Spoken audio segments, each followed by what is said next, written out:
At the RAP, Regimental Aid Post. We had only just arrived, and the first thing they did was to give us a medical. Next.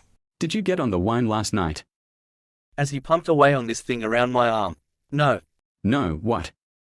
No, I didn't get on the wine last night. No. I didn't get on the wine last night. Sir. No, I didn't get on the wine last night. Sir. Go and lie down over there. Yes, sir. Apparently, my blood pressure was high, and is it any bloody wonder?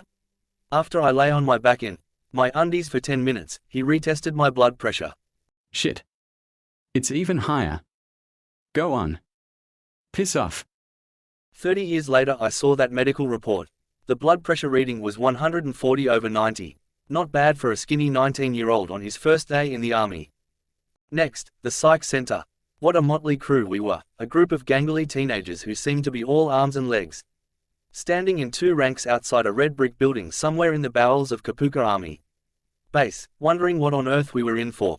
I was worried for the bloke with shoulder-length hair. He was certainly going to cop it.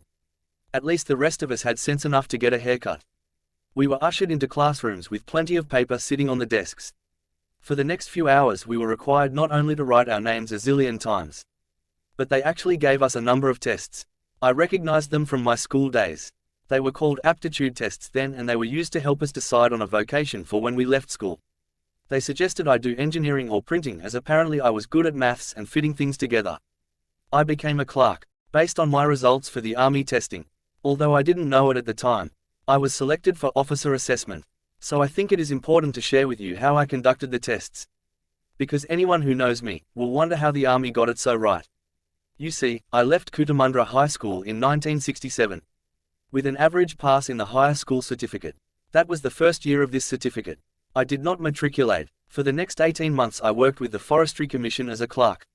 First in Wagga Wagga, and then in Tumut. My job was issuing royalty accounts to sawmillers for timber extracted from the forests. It involved a lot of calculations, additions, checking, and rechecking of accounts.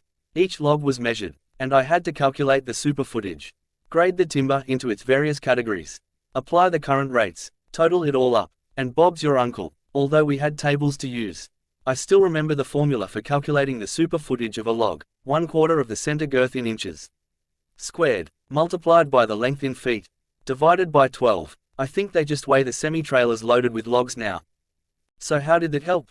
Well, I must have developed above average clerical skills. Enough to wow these army dudes. Let me give you an example.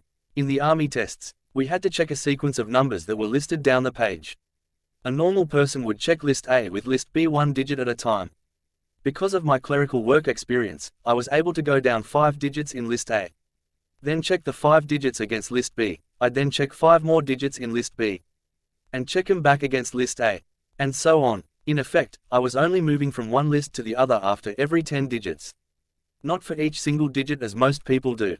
Neato, huh? No wonder the army thought I was a genius. They took us to lunch. Imagine the biggest dining hall you can. And double or triple it. I dunno, maybe the mess halls were the size of a football field. And were packed full of hungry, green-clad, noisy recruits. It was chocker, into this cauldron of overblown bravado. And bodies full of testosterone we went. Still dressed in civvies. I was behind the guy with the long hair. A corporal took us in. As we burst in through the door, the hall fell silent. The recruits started to hoot from a very low tone, which slowly raised in pitch and crescendo, until they were all banging on the tables. "You'll be sorry, you'll be sorry, you'll be sorry" was the catchphrase. The corporal did his best. One NCO, non-commissioned officer, against a few thousand recruits.